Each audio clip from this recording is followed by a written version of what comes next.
In this Bhadrakalpa, I practiced the ways of the Tirthakas and the Nirgranthas, and believed in their teachings. There was no giving, no shrine, and no recompense for dedication of the shrine. There were no good or bad actions, no good or bad returns according to their theory. There was no present life, no life to come, and not this and not that. There existed no holy, no transformed body, no way, and no nirvana. O good man! The Bodhisattva has no such evil karmas to answer for. Only to enable beings to attain emancipation. Does he take a great vow and experience such twisted things? This is why we say that the Bodhisattva Mahasattva undergoes evil actions, not in this life, not in the life to come, nor in later lives. O good man! I call to mind that once in the past, we were merchants, Devadatta and I. And each of us had merchants. Seeking profit, we went to a great sea in search of rare things. Through evil causal relations, we met with a storm on the way and, shipwrecked, our comrades all died. At that time, Devadatta and I, because of non-harming and by the causal relations for a long life, were blown across onto land. Then, Devadatta, regretting that he had lost the treasure, was greatly worried and wept loudly. I then said, O Devadatta! Do not weep. Devadatta said to me, listen to me carefully, listen carefully. For example, there is a man oppressed by poverty. He goes to the graveyard and catches hold of a corpse and says, O you! Give me the joy of death. I shall now give you poverty and life. Then, the corpse stands up and says to the poor man, O good man! Take poverty and life yourself. I am now immersed in the joy of death. I am not pleased to see you poor and alive. The situation is like this. But I do not have the bliss of death to hand, and besides, I am poverty-stricken. What else can I do other than cry and weep? I also appeased him, do not be sad. I now have 2 beads, which are priceless. I will give you one. I gave it to him and said, a person who has life gains this gem. If without life, how can one expect to have this? I then felt tired and drowsed in the shade of a tree. Devadatta, burning with greed, gained an evil thought. Thrusting and harming my eyes, he took away the other bead. In pain, I cried and wept. Then, there was a woman who came to me and asked, why do you cry and weep? I then told her of all that had taken place. On hearing of this, she further asked, what is your name? I said, I am called True Word. How can I know that you are truthful? I then took an oath, if I should now have evil thoughts towards Devadatta, let me be one-eyed, if not, let my eyes gain the light. Having said this, my eyes were cured and were as good as before. O good man! This is where we say that the Bodhisattva Mahasattva speaks about the recompense that comes about in this life. O good man! I call back to mind that I was once born in southern India, at Putana Castle, in the house of a Brahmin. At that time, there was a king called Garapu. He was rude, evil, arrogant, and haughty. Being in the prime of life and handsome, he was immersed in the life of the 5 desires. To save beings, I, at that time, lived on the outskirts of the castle town and sat in meditation. Then, the king came out of the castle, accompanied by relatives, courtiers, and court ladies into the world of spring trees and flowers. In the forest, he disported himself in the play of the 5 desires. All the females, abandoning the king, came to me. I then, to do away with the greed of the king, spoke of Dharma. Then, the king came to me and gained an evil mind. He asked, have you already arrived at arhatship? I said, not yet. He asked again, have you arrived yet at the stage of anagaman? I said, not yet. He further said, if not yet arrived at these 2 fruitions, you must be perfect in greed. How dare you look at my females? I then replied, O great king! Although I have not yet cut off the bond of greed, I have no greed in my mind. The king said, O fool! There is in the world many a rishi who feeds on air and fruit. But on seeing beauty, he feels greed desire.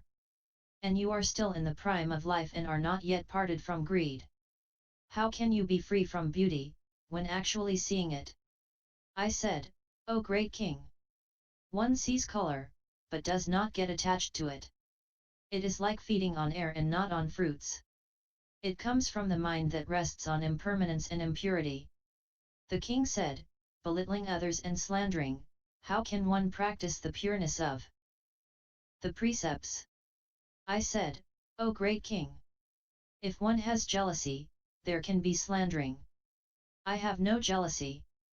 How could I slander anyone? The king said, O greatly virtuous! What do you mean by precepts? O king!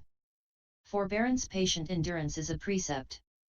The king said, if forbearance is a precept, I shall cut off your earlobe. If you can indeed stand it, I will know what the precept is. Then the king cut off my earlobe, but I, with my earlobe cut off, lost no color. All the courtiers, on seeing this, admonished the king and said, please do not cause any harm to such a great person. The king said to all his ministers, how do you know whether this is a great person? The ministers said, despite his receiving such a painful wound, his mien has not changed.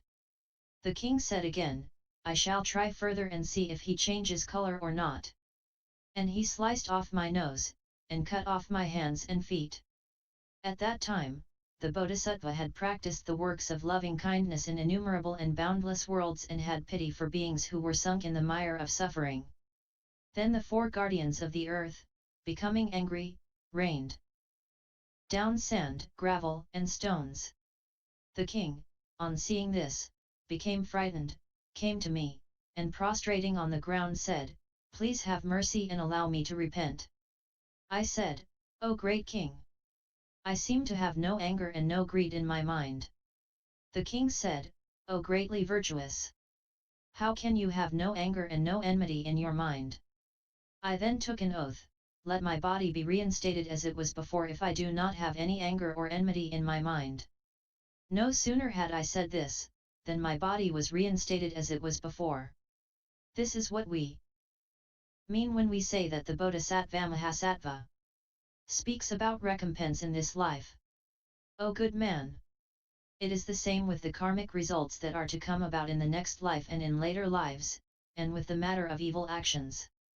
When the Bodhisattva Mahasattva attains unsurpassed Bodhi, all actions gain their recompense in the present life. If the karmic results of non-good and evil actions are to visit one in this present life, things will proceed as when the heavens let fall the evil rain on account of the evil actions of the king. Also, this is as when the hands dropped off a person who showed a hunter where the brown bear and the deer of beautiful color lived. These are instances where evil actions call forth karmic returns in this present life. As to the results that are to visit a person in the next life, they are those of the Ikantaka, and those who commit the 4 grave offences and the 5 deadly sins. The recompense that visits a person who upholds sila, the moral precepts, and who takes a vow such as saying, I pray that I may, in my next life, gain a body in which I can be pure in sila. And in an age when the lifespan of men is years and when I can be blessed with an age of 80, I shall be a Chakravartin world ruler and teach beings. O good man! If the karmic result is definitely to visit one in this present life, there can be no karmic returns that come to one in the next life or in later lives.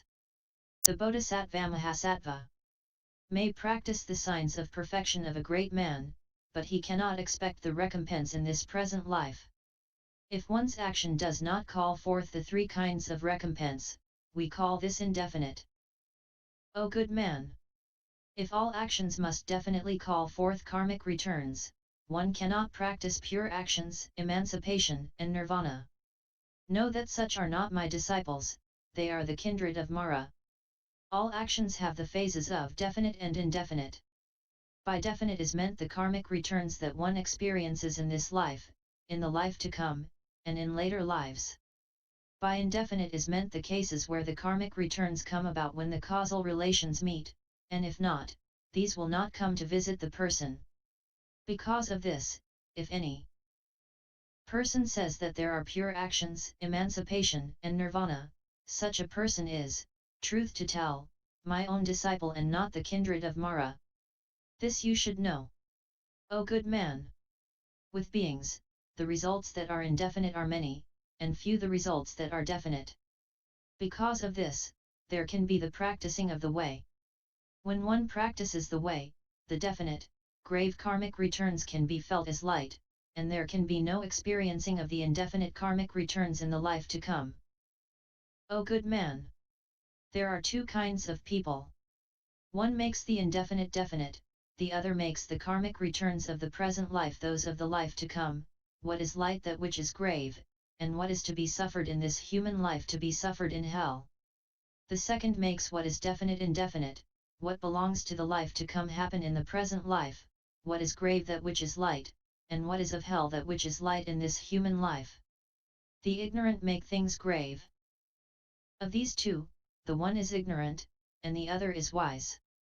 The wise person makes things light, and the ignorant person makes things grave in nature. O good man!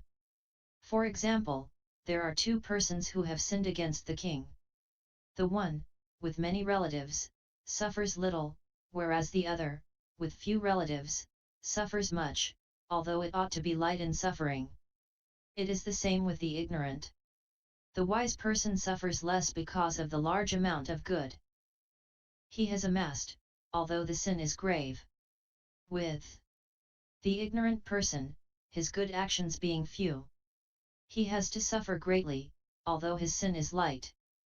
The situation is like this. O good man! For example, there are two persons, one is fat and is in the prime of life, whereas the other is weakly constituted and has less physical strength. The two lose their feet in mud, at which the one who is fat and in the prime of life easily gets out, whereas the weaker one sinks down. The situation is like this. O good man! There are two persons who both partake of poison. One has a charm and the drug, agata, whereas the other does not. The poison cannot destroy the one with the charm and drug, whereas the other who does not have such has to die. O good man! There are two persons who take some juice. One has the fire of life and the other has it less. The one with much fire digests it well, whereas with the person whose force of life is weak, it works harm. O good man! There are two persons who get chained up by the king. One is intelligent, whereas the other is dull.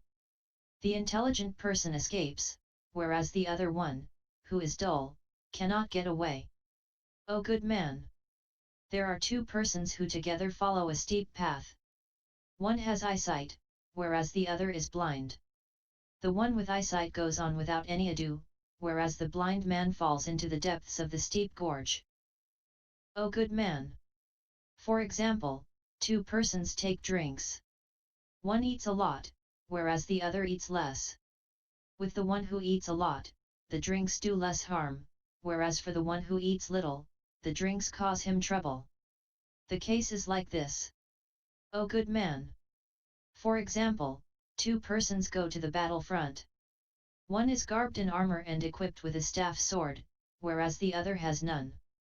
The one armed with a staff easily crushes the enemy, whereas the one who is not has no means of turning away the arms of the enemy. Also, there are two persons who make the Buddhist robe dirty. The one sees this and washes it, whereas the other knows but does not wash it. The robe of the one who has washed it at once is clean, whereas that of the one who does not increases its defilement day by day. Also, there are two persons who both ride in a cart. The cart with spokes goes as the person wills, whereas the one without spokes does not move. Also, there are two persons, who are traveling across a wilderness. One has food, whereas the other does not. The person with the food carries himself across the hard ways, whereas the one who does not cannot do so. Also, two persons are attacked by robbers. The one has a store of treasure at home, whereas the other does not.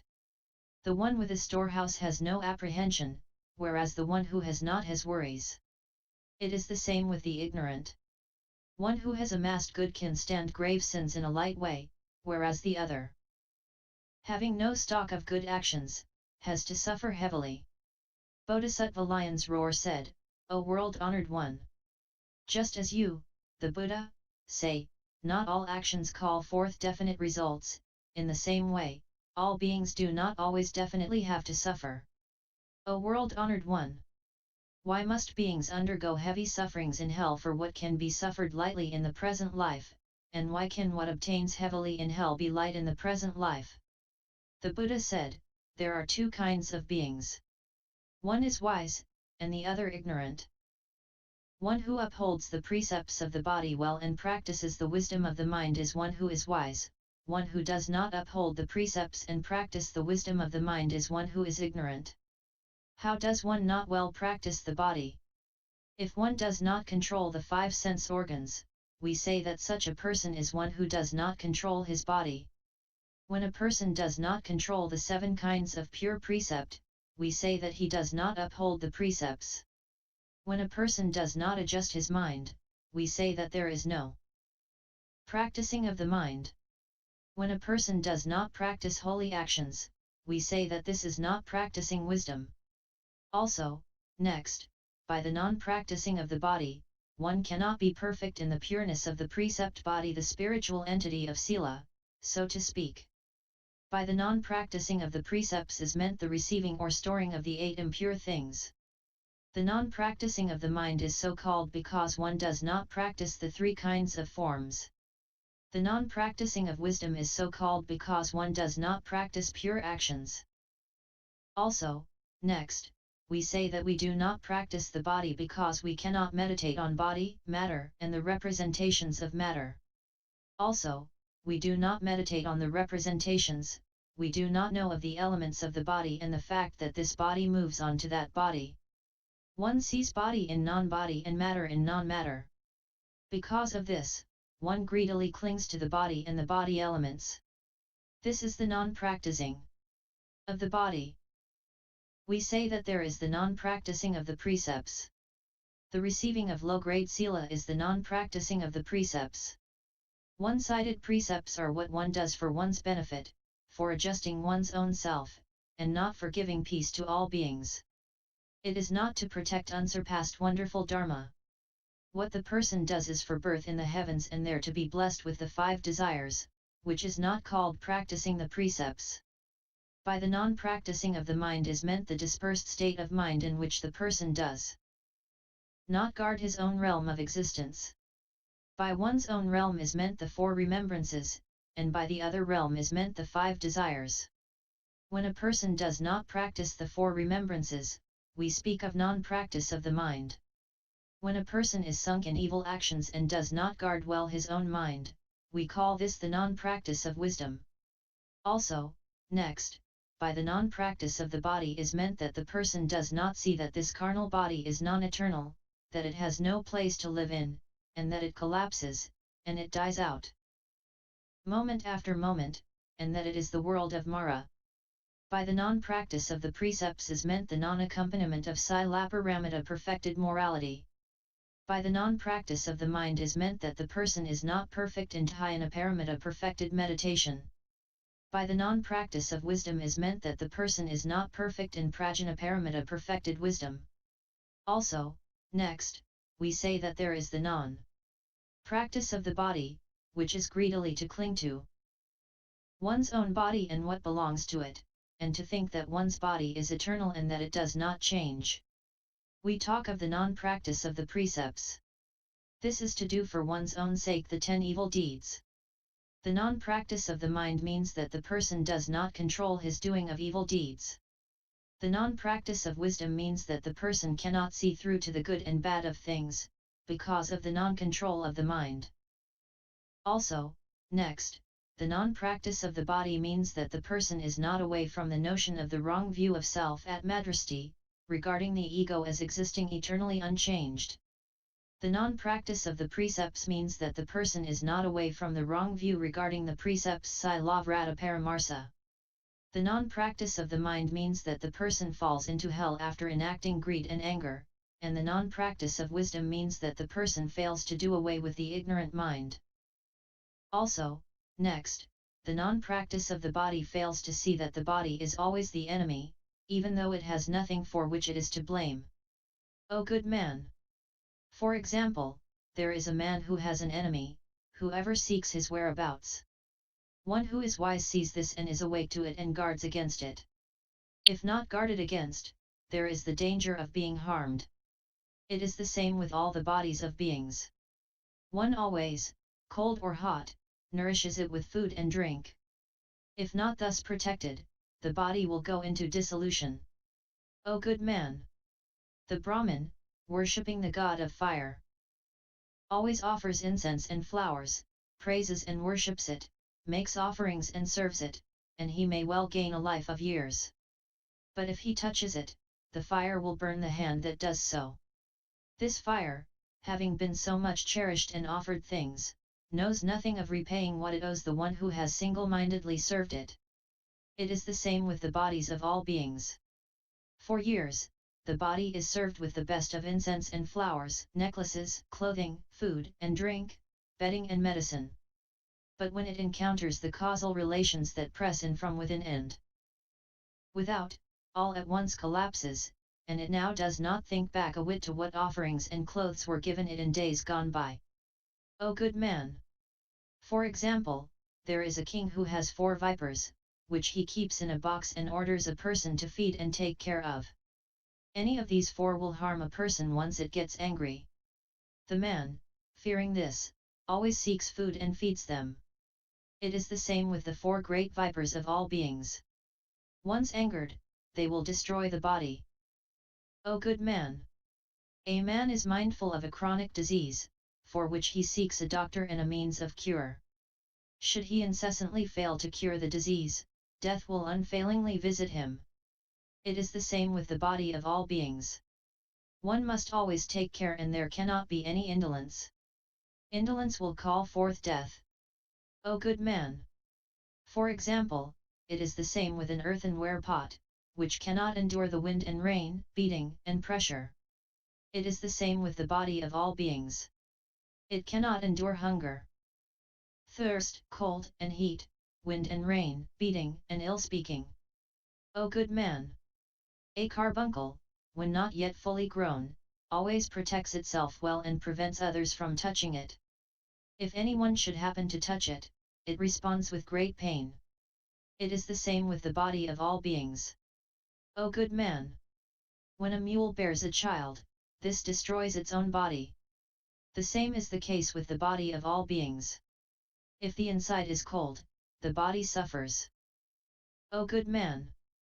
For example, just as the plant and tree dies when it bears fruit, so do matters stand with all other things. O good man! Just as the plant and fruit has nothing solid inside it, so is it with the body of all beings. O good man! Just as the serpent, rat, and wolf all hate each other, so do matters stand with the 4 great elements. O good man! Just as the swan king does not seek to be in a graveyard, so do things stand with the Bodhisattva. The body does not greedily find pleasure in a graveyard. O good man! Just as a Kandala will not give up his occupation for 7 generations successively because people look down upon him, the same is also the situation with the seed of this body. The seed and blood are after all not pure. Their being not pure, all Buddhas and Bodhisattvas reproach them. O good man! This body is not like the Malaya hills where sandalwood grows, it cannot call forth the Utpala, Pundarika, Kampaka, Malika, or Varsika. The 9 holes always leak out pus and blood and impure things. Where one is born, vagina smells bad and is defiled and ugly to look at, and worms always live there. O good man! For example, there might be an all-wonderful garden and forest in the world.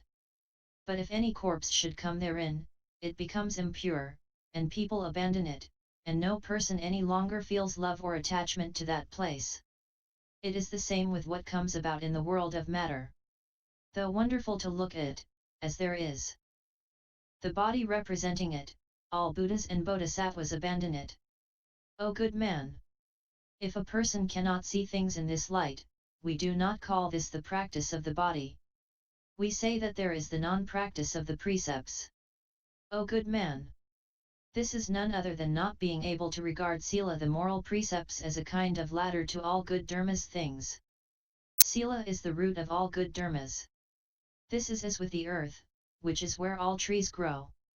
This is the best guide to all good.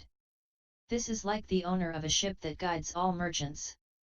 Sila is the banner of victory. It is like the hanging ensign of Devendra. Sila eternally extirpates all evil deeds in the three unfortunate realms. It thoroughly cures serious illnesses, like a medicinal tree. Sila is none other than food on the steep path of birth and death. It is the armor and staff that crush the thieves of defilement, and it is the best charm, which annihilates the poison of the viper of defilement, or it is the bridge by means of which one can truly cross over the path of evil actions. Any person who cannot think in this way is one who does not practice the precepts. We say that there is the non-practicing of the mind. This is none other than being unable to meditate on the mind. The mind carries itself lightly and noisily and is hard to catch hold of and to destroy. It runs about unmolested like an evil-minded elephant. Its movements are quick every moment, as swift as lightning. It is as noisy and unstaying restless as any monkey. It is like a phantom or a flame. It is the root of evil, and it is hard to satisfy the call of the five desires. This is like fire that feeds on fuel, or the great ocean, which takes in all river waters, or like any grass and plants that grow so luxuriantly in Mandara. If a person does not meditate on the falsity of birth and death, he will get lured away, as with a fish that swallows the hook. Always a lead is given, followed by all actions. This is like the mother shell that leads all the small ones. A person gets greedily attached to the five desires and does not care for nirvana. This is like the camel that eats honey, forgetting all about the fodder till death catches hold of it. People are deeply attached to actual pleasures and forget all about the worries that later come to them. This is like the cow that greedily devours the seedlings, not afraid of, and forgetting all about, the slashings by staff and thorns that have to follow. The mind runs after the existences. This is like the hurricane that blows away cotton. It endlessly seeks what one cannot seek, as with an ignorant person who seeks fire where there is no heat. People are always stuck to birth and death and do not wish to seek emancipation. This is as in the case of the nimba worm, which seeks the neem tree. As a directa indica, people are lured by, and adhere to, the foul-smelling defilement of birth and death, like a prisoner who longs and asks the warder for a woman, or like a pig who is happy lying in an impure place. Anyone who does not see things thus can be called one not practicing the mind. We speak of the non-practice of wisdom. Wisdom has great power, like that of the Garuda, a mythical bird. It truly destroys evil actions and gloom, as does the light of the sun. It thoroughly uproots the tree of the skandhas, like water, which can easily float things up to the surface. Wisdom thoroughly burns out the evil views of life, like a great fire, and is the fountainhead of all good dharmas and the seed from which come about the Buddhas and Bodhisattvas. If one does not see things thus, this is none other than the non-practice of wisdom. O good man! If there is anyone who sees in Paramartha Satya ultimate truth the body and the representation of the body, the cause and result of the body, the skandha of the body, one body or two bodies, this body or that body, the extinction and equality of the body, the practice of the body or one who practices the body, such is the non-practice of the body. O good man! If there is anyone who sees sila and any representation of sila, the cause and result of sila, the top and bottom of sila, the skandha of sila, one or two silas, this sila and that sila, the extinction and equality of sila, the practice of sila and one who practices sila, silaparamita, this is the non-practice of sila. If there is any person who sees such as the mind and the representation of the mind, the cause and result of the mind, the skandha of the mind, what belongs to the mind, one or two minds, this and that mind, the extinction and equality of the mind, the practicing and one who practices the mind, the top, middle and bottom of the mind, the good and bad mind, this is the non-practice of the mind. O good man! If there is anyone who sees wisdom and the phase of representation of wisdom, the cause and result of wisdom, the skandha of wisdom, one or two wisdoms, this and that wisdom, the extinction and equality of wisdom, the top, middle, and bottom of wisdom, sharp and dull wisdom, the practicing of, and one who practices, wisdom, this is none other than the non-practicing of wisdom. O good man! If there is any person who does not practice the body, sila, wisdom, and the mind, such a one will suffer from a great karmic consequence for a small evil deed. And out of fear, he will think, I am bound for hell, I have done the deeds of hell. Even when the wise speak of the pains of hell, he will always think, it is like iron hitting iron, stone stone, wood wood, and the firefly enjoying fire. The body of hell will look like hell.